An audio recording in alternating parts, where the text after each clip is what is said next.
us in the Fire Up series. It's a Startup Insight series that we are now doing jointly with SucSEED Innovation Fund, CIE and SucSEED Innovation Fund. And so today, the topic we're going to be discussing is just understanding term sheets, right? It's a very, very complex document and so much of buzzwords. On first reading, it seems like we understand, but then like later you just think about it, like it seems like we understood nothing. Yeah, there's so many ifs and buts and questions come up. So we have with us today Dhiraj, who is one of the partners, general partners at SucSEED Innovation Fund, and himself a lawyer. And so we thought, like, who better than Dhiraj, who's kind of helps draft these agreements and also helps decipher agreements when they come for investments to understand where there might be some gotchas or some loopholes and such. So Dhiraj, thank you so much. Welcome to the Fire Up series. Thank you, Ramesh. Thank you for having me. So Dhiraj, let's get started. I mean, like, to set the context, can you share some of the key agreements that get into place or key documents that get into place in an investment? So then we can get into the term sheet. Just if you can just lay what all happens in the sequence from the time an investor decided to invest, what all documents get signed until the money hits the bank. Sure. So just to give you the context, that term sheet, as the name suggests, it's just a sheet which contains the terms, and then you move to the next level, which is the due diligence process starts after the term sheet. Then you get into the definitive agreement, which is commonly known as shareholders agreement or investment agreement, whatever you call it. And along with the shareholder agreement, you sign share subscription agreements, which is basically to to investor to subscribe into the shares of the company. And then coupled with that, there are a lot of undertakings are signed. For the startup segment, we also ask founders to sign an employment agreement with the company, so that they are bound with an employment contract with the company. That happens when the investor comes in, because initially the founders are not signed up any employment contract, or contracts are very simple, appointment later kind of a thing, because they think they are the owners of the company, so they don't need to sign an employment contract. So a lot of education happens along with when an investor comes in, at different stages, whether at the seed stage, angel stage, or and the venture capital stage. So founders get a lot of education throughout the process. So I think that's a good context. Now the term sheet, I mean, like you said, term sheet is just a sheet of paper. It's just to say that things that have been discussed on the phone and in emails and everything. He said document where, like, they're saying, okay, we'll now base the agreement, do the agreement based on these terms. So the investment is kind of formalized, subject to due diligence and such. That is, the rest of the terms have been agreed. Now the terms in the term sheet also find its way into the agreement, but the term sheet is a slightly more distilled, non-legal English version of it. So when we refer to term sheet, you're right. Yeah, it is just a document, but it is a simplified version. So let's look at the terms, which are initially given in the term sheet, but then later finds its way into the agreements also. What are some broad areas in which the terms exist? Generally, when a term sheet is signed. Typically, the term sheet gives you, term sheet is the first formal stage where, the investor comes in, and signs a term sheet or issues a term sheet with the founders, saying, I'm proposing to invest in your company. I intend to invest in your company. And these are the broader framework on which we will, invest into the company. So the term sheet contains the broader framework. Sometimes the term sheet are very detailed. Sometimes the term sheets are simple. It depends upon the investors to investors, how they look at it. It's always better to have a detailed term sheet, so that tomorrow when you move into the definitive agreement, there is no difference, or there is no disagreement between what we agreed and what we did not agree. So it's always good to have a detailed term sheet at the beginning, so that the founders know that what terms and conditions and what are the nitty-gritties and what are the what are the lines on which I'm the investors is interested. It is also good for the investors, so that when they negotiate the term sheet with the founders, they know where all where all they can negotiate, where all they can agree, where all they can leave certain things, where all they have to be very strict and very rigid on that. So term sheet is typically they call it as non-binding agreement because it's subject to the due diligence and subject to the investor discretion after that. But most of the term sheets get converted into a definitive agreement unless there are major red flags appear into the due diligence where the investors thinks that it's not worth risk taking. That happens at every stage. Means at the early stage startup also. So the only uncertainty is the due diligence if it shows up anything. But other than if due diligence doesn't show up a flag, the terms are all agreed and the same thing will be signed. Yeah. So once the term sheets are issued and signed, so the only major difference is that unless there are red flags, it basically converted into a definitive agreement. Okay. Goes into. So broadly, what are the types of terms? I mean, like there are the rights, there are some conditions, there are follow-on investment related terms. But broadly, what are the various areas in which you have terms in the term sheet? So broadly, if we can list out some around 8-10 terms which are common in all the investment term sheet. To start with, the first is the valuation basically. So the valuation is the first thing when the founders and investor agree that this is the valuation of the company at which I'm investing. Sometimes it's defined as a pre-money valuation, which is nothing but the valuation at which the investors are coming in. And then there will be post money valuation term, which means the pre-money valuation plus the investment amount. So if valuation is 10 crore and investor is putting up 1 crore, then post money will be simple addition of 10 plus 1, 11 crore is the post money. So the valuation and pre-money valuations are the same thing. So once the valuation is agreed, which is the basic, basic fundamental on which investors agree, the commercial basic understanding, which is derived from valuation, business metrics, the performance, the future profitability, what are the projections, what is the potential, how niche is the business, depending upon the market sentiment as well. Like currently, because of COVID, EdTech sector is on a role. So valuation in a tech sector is typically higher than what it was earlier these days. So that's how the valuations are determined. That is also subject to negotiations between the founders and the investors, and it's a very subjective term.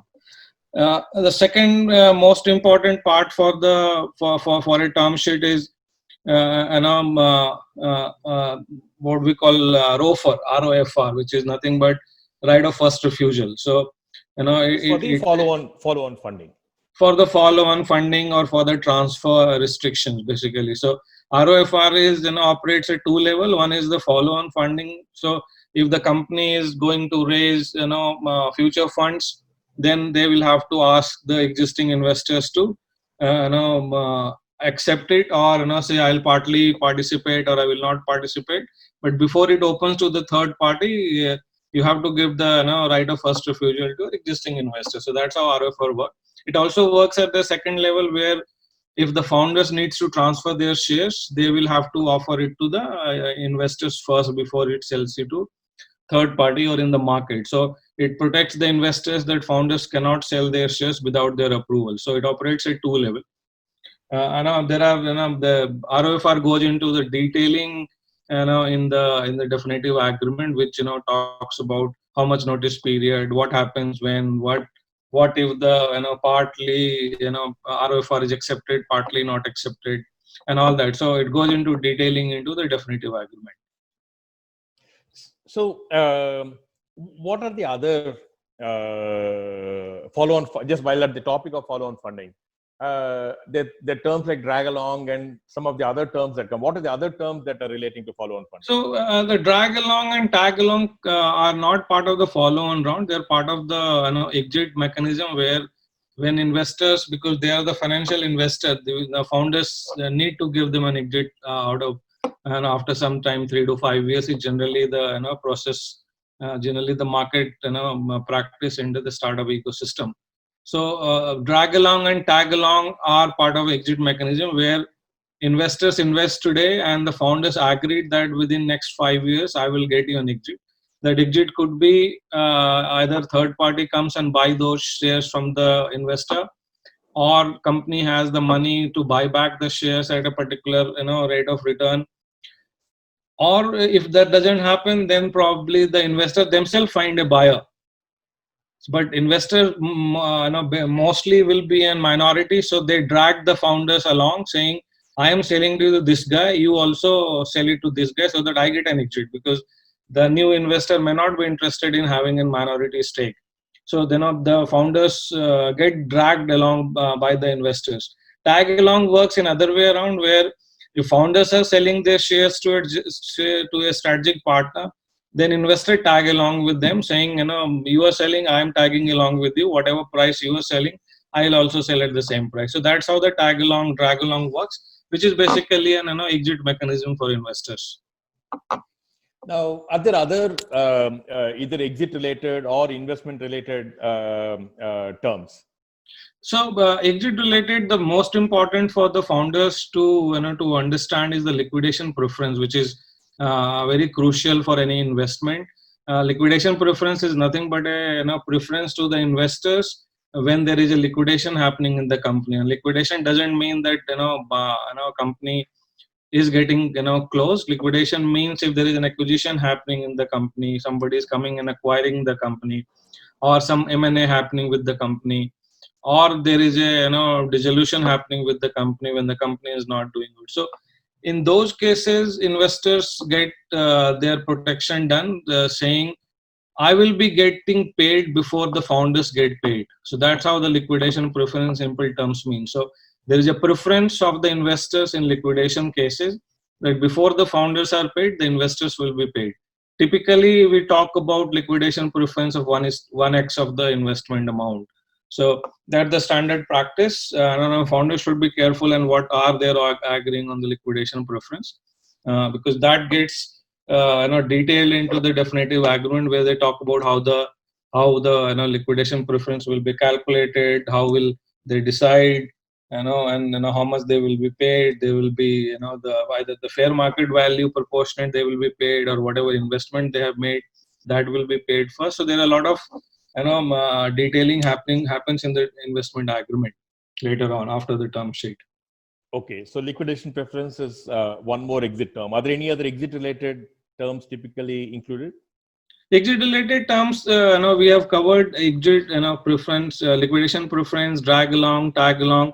There are also important issues like anti-dilution, which comes into play when the company raises the next round at a lower valuation than the previous round. So what happens is that if I invested at say 10 crore valuation, and tomorrow company valuation is gone down to 8 crore, I will be at a loss. So early investors are at a loss, and the new investors are getting a better deal.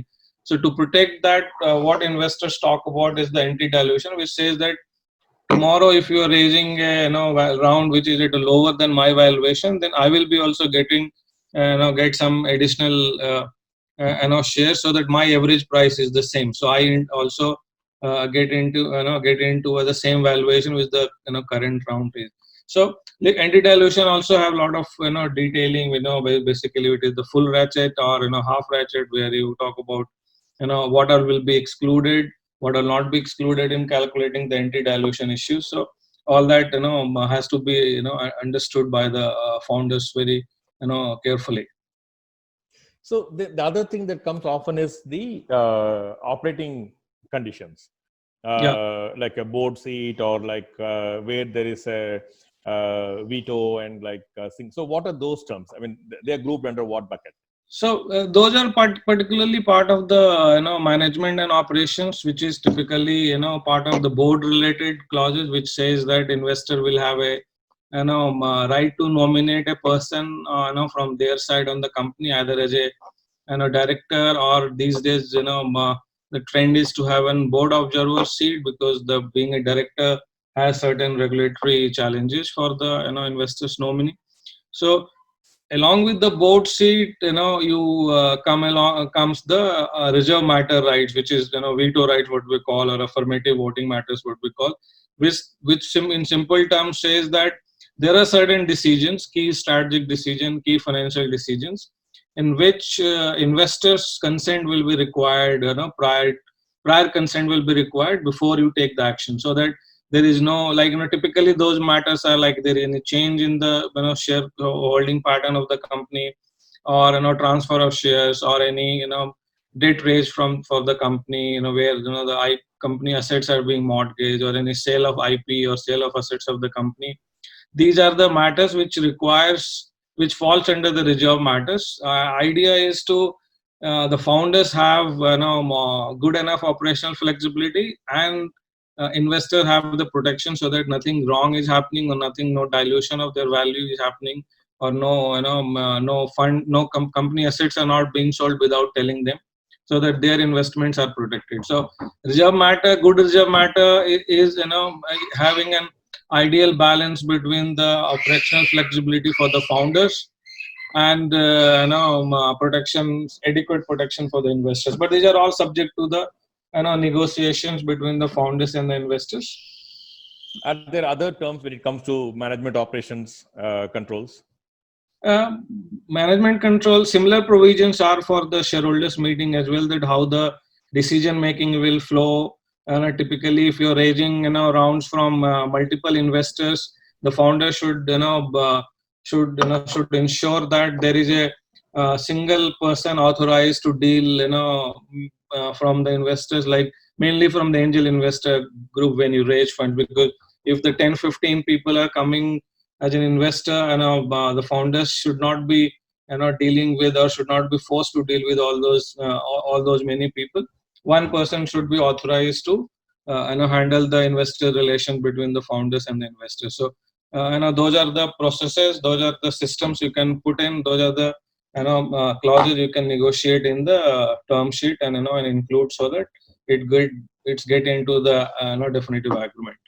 So some investors put specific controls on hiring certain types of people. Is that also a normal thing? Typically, senior management people beyond a particular salary, level, they want, investors to, investor to, control that, or investors prior consent should be sought. Idea is that you should not be hiring somebody who is not competent, or somebody who is relative of the founder. They don't get hired. These are checks and balances to be put in. So reserve matter is a pretty detailed one. We have seen many very strict reserve matters also, and, flexible reserve matters as well. It all, it's a matter of negotiation between the founders and, and the investors. So are there any other types of, so there is the investment valuation, follow-on funding related terms, and there is the whole exit related terms, and there is the operating control related terms. Are there any other types of terms? There are other terms which are part of the term sheet, are like ESOP pool. So investors, when they come in, they want an ESOP pool to be created, so that in future, the right talent could be attracted and retained. Ideally, it ranges from 8% to 15% range of the equity pool. So that much of equity is earmarked for hiring the employees and all, which ensures that the in future investors does not get diluted, because a pool is created. Second is that the ESOP is available for retaining, attracting talent. Other clauses could be like the investors also want information rights, which means that periodically the founders will be sharing those informations, like MIS, or quarterly numbers, monthly numbers, business metrics, performance, any information which is which requires to be informed to the investor, which is material. So all those information rights are also part of the term sheet, so that investors are protected, or investors have the knowledge of the things going on in the company. So sometimes, like, when so founders have a lock-in. So those come under operating terms, or is it a separate set of clauses? Those are part of the ROFR. And founder terms. Those are part of the ROFR. So ROFR operates on the founders lock-in, which says that for next 5 years or next 3 years, founder shares will be locked in. So it means that they cannot transfer it at all. Exceptions are in cases like transferring to spouses and all, or in an unfortunate event of having death of a founder, it goes to their legal heirs. So founders lock-in is part of the ROFR. in some cases, we see, larger investors, also putting conditions on the smaller investors that they will also not transfer without the without the consent of the larger investors. So ROFR is assuming they're selling. When the founders are selling, then they're the rights. How do you prevent from the founders selling? There are those clauses also. So in case of, so lock-in is one clause where you talk about, 5 years lock-in, but what happens is the lock-in also comes along with a clause that, okay, for next 12 months, everything is locked in. After that, every month there will be a particular installment which will be opened up for the founders. So that the founders get those shares vested in them. And those shares vested with the founders are, not subject to lock-in. So to protect that, ROFR is included. So what is the procedural control for that? I mean, because the shares would already be with the founder. So is it just an agreement control, or is there some other procedural control also that we introduced? Procedural control is at the board level, because every action of the company has to be done by the board. So that's why the investors take the board seat and observer seat, and that's how the reserve matters are included there. So, it's a chronology. So you have the restriction on the agreement that you will not sell without my approval. And to ensure that procedural requirements are, it comes to the board. So the investor had the nominee in the board, and at the board level, either as a director or an observer. And the same thing is controlled through the reserve matters, where anything which is related to transfer requires investors' prior consent, affirmative consent, without which it can't happen. So, it's a complete package, complete, entire 360 degrees covered, through this process. And then the terms of vesting itself, I mean, a lot of them as a variation of the lock-in, there is also promoter shares vesting. What are those terms typically? Typically, vestings are monthly, and it's advisable for the founders to have monthly vesting, because every month, like typically what we do and we agree on is a 5 years lock-in and 1 year complete lock-in, and after that, every month for next 48 months, 1/48 of the number of shares which the founders are holding get vested in them. So every year for next 48 months, every month, next 48 months, certain percentage of the shares, certain number of shares will get vested in the founders, which they can sell, but subject to the ROFR provisions. So this includes the promoters holding also, what they already had? Yes. Okay. Yes. So does that involve any change to the ROC, or is it just an agreement that is signed? Come again, sorry? So this vesting, is it notified to the ROC also, or is it just promoter No, this is an understanding between this is an understanding between the investors and the founder. To ROC, we do not report all these in one piecemeal. Whenever an SHA is entered, the shareholder agreement are executed. The shareholder agreement provisions are incorporated into the articles of association of the company, which gets filed with the ROC. So any public or you and me can find out that what are the provisions of these articles of these companies, or transfer related or operations related issues. So if one of the founders were to leave during the vesting period, and there's some part of their, like say 10% of their equity is still unvested, where does it go to? So there are many ways to deal with it. One is that whatever is the vested portion that remains with the founder, exiting founder. So most of the term sheet also says that founders cannot exit from the company, either by leaving the employment of the company or by transferring the shares. If somebody is leaving because of certain issues or because of the mutual consent with the investors and other founders, typically it dealt with that whatever is unvested portion will be either transferred to the ESOP pool, so that tomorrow if somebody else comes in, he can be allocated those shares, or it gets transferred to the remaining founders. In some cases, it also comes to the founders and investors both, but basically at the face value, so that there is a penalty on the founders who is living in between. So they don't get any value. So there's no additional benefit for them. Ideally, for the founders, knowledge and education, if the co-founders are leaving, ideally you should ensure that all the shares either are transferred to you or to the pool or to the investors, so that obviously there has to be a commercial arrangement for that, but ideally a third party, a co-founder who is going out, should not have the shares of the company, because that protects the company's interest and investors as well. So all these provisions are included in the in the definitive agreement. So where should a founder go for advice, especially somebody who's raising structured money for the first time from an angel network or even a VC? Who's the ideal advisor that the founder should make sure the founder has, looking at the agreement from their standpoint? So I see. Ideally, founders commercial arrangement which founders needs to negotiate the commercials of the investment and all.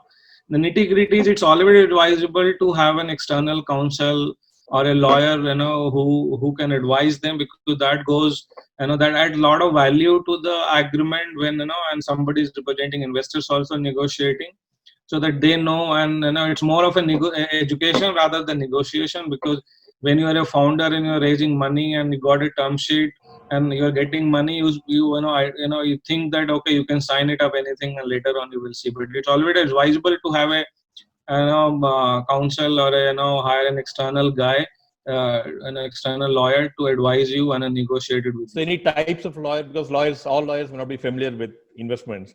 So any No, particular not type of lawyer to look for? Commercial lawyers, corporate lawyers are the best lawyers. The lawyers who are practicing in civil law and criminal law, they won't be able to help you on this. So corporate lawyers are Corporate the ones who commercial, are familiar. they will Or be commercial. Yeah, corporate Okay. commercial lawyer you should go to.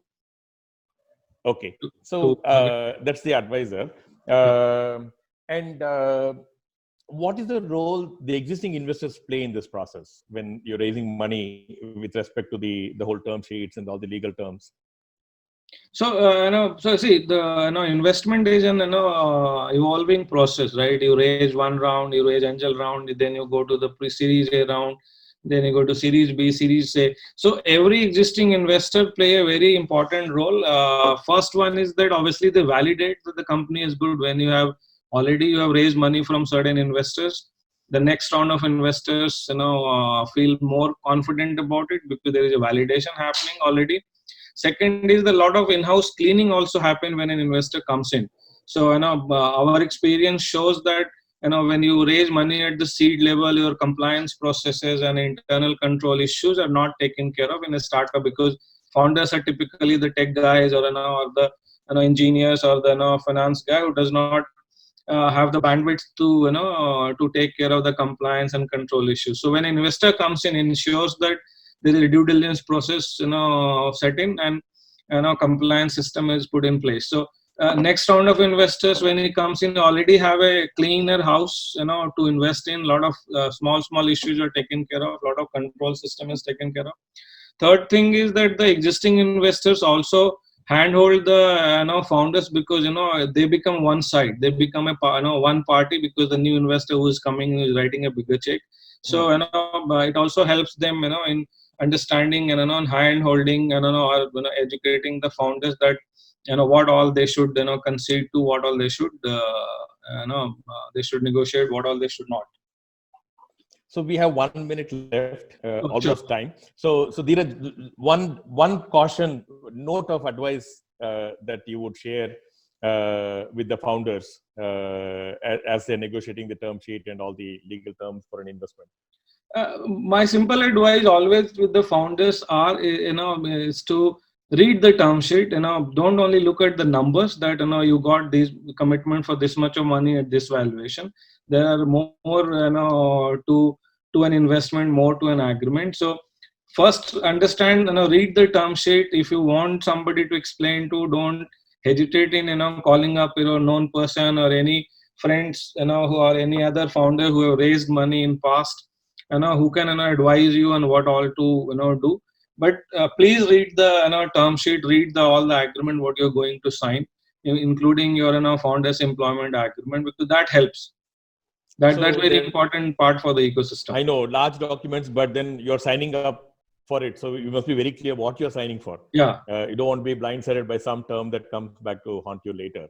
Yeah, as a lawyer, my advice, my experience in last 5-6 years, since I was working on the startup ecosystem, is that founders should focus on the compliance and internal control measures, because that goes that is a very big differentiator for completing your due diligence, which means that money coming in will get delayed. So if your compliance process is clean and systematic, you close up everything in 2 weeks, rather than closing it in 6 weeks, because if the due diligence, a lot of compliance issue comes, you need to rectify that, you need to complete it. So timing is very important. It get delayed many times because of the due diligence issues or rectifying those issues. So focus on the compliance issues seriously. So that is very important when they're preparing for investment, to Yeah, make sure that's the very house is in order, important. all the documents, process, everything is there. If not, they will get a lot of surprises. Yeah, what That happens brings is to, that you do it once in a year. Typically I have seen startups doing it once in a year, or when an investor comes in. So that delays a lot of things, and these days a lot of penalties are there. On even that does not differentiate between a large company and a startup. So it gets delayed, and a lot of financial implications are also there. So it's very important that they focus on the compliance from the day one. There are external help is also available. They should hire somebody who can do that subject to the commercials arrangement, but they should focus on that as well. so that brings out the other thing. I remember seeing terms that are relating to indemnity and fraud and all that.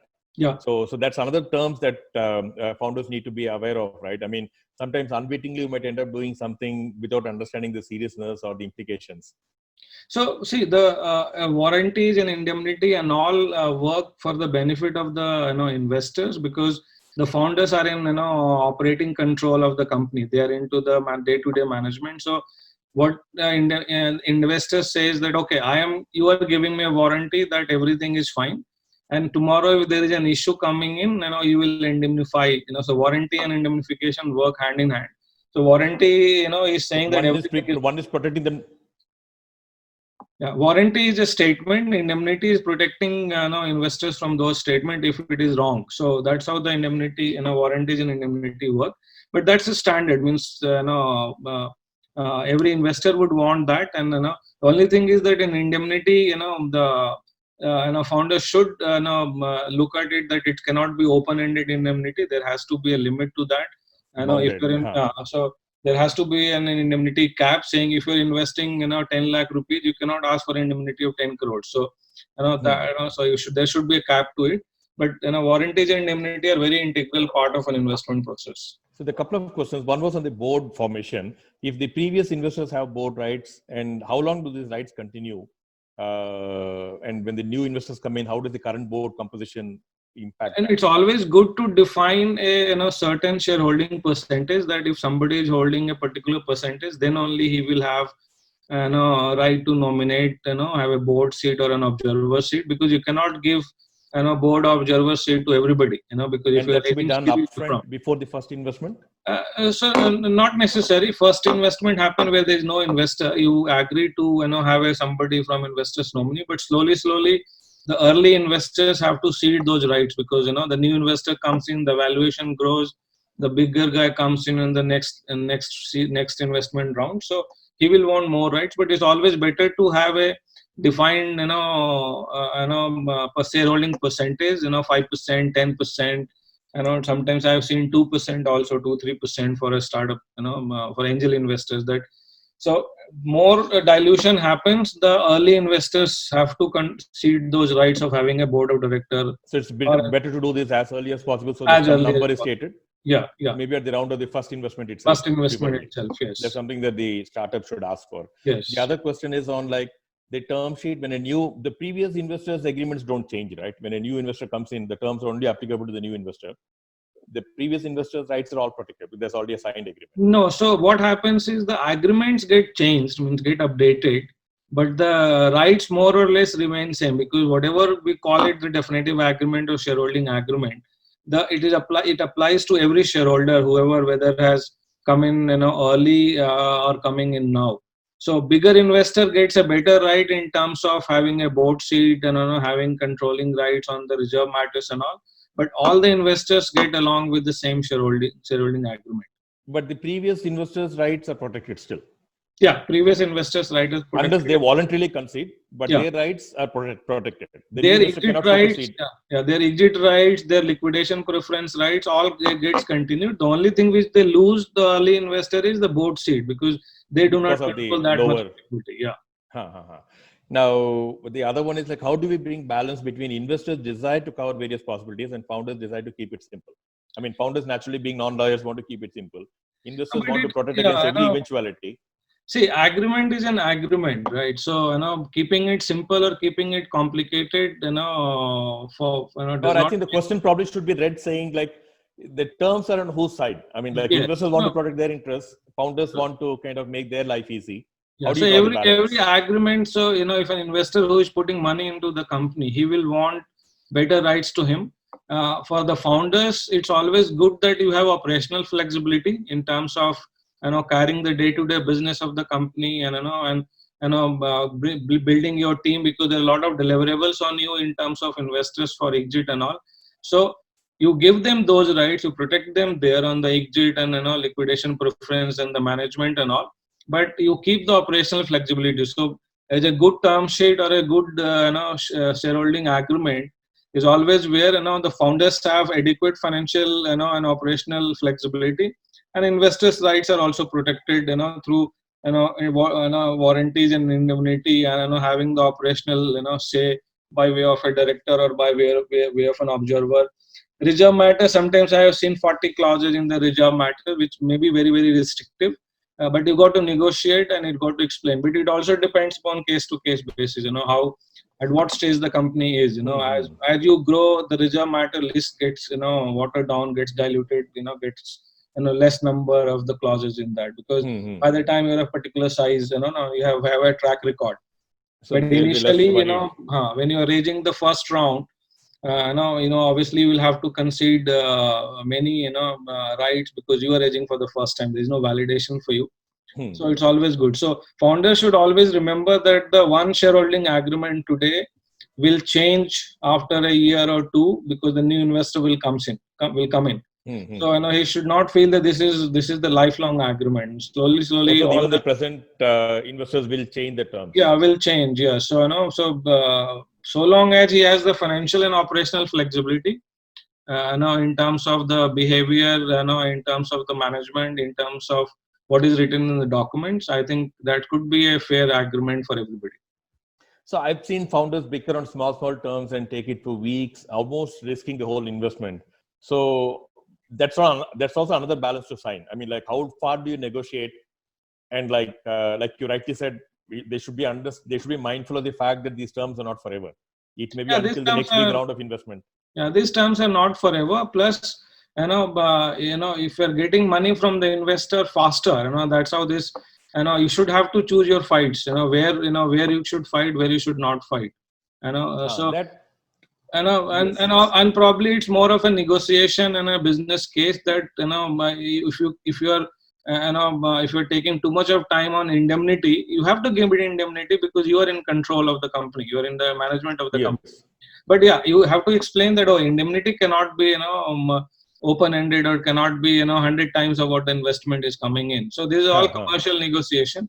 But ideally, you should in a particular term sheet, you focus on these areas which we have discussed today. Those areas you should focus on and negotiate. Rest all is the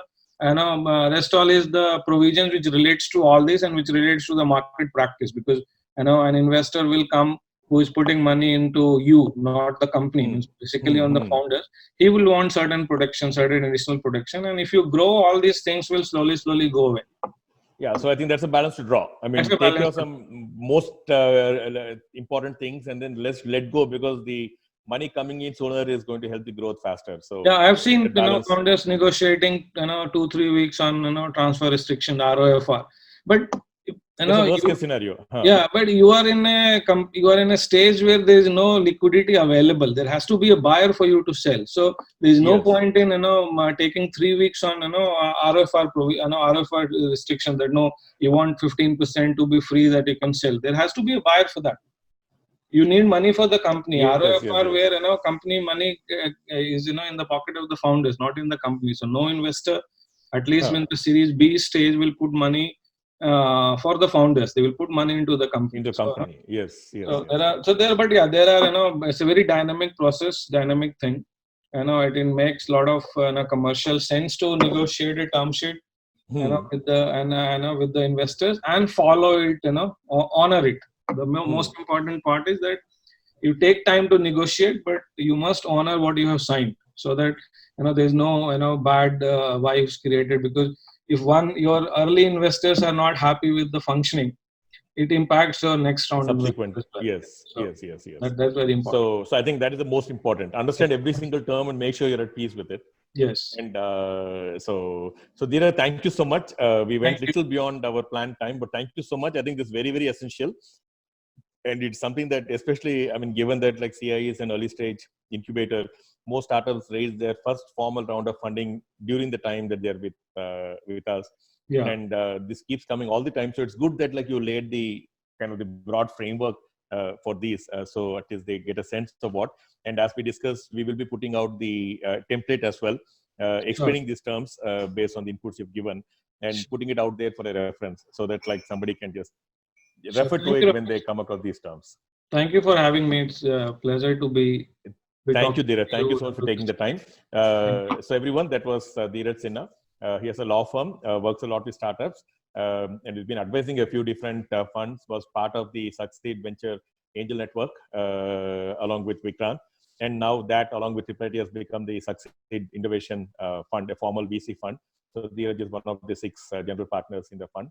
Very active in the, I mean, he's a lawyer otherwise, but very active in the startup space. So anybody, if at all you have any questions or concerns where you need some startup legal help, somebody familiar with the whole startup world, do reach out. Just reach out to Pragya, Sai, or me. Thank you so much for joining us. Thank you, Ramesh. Thank you.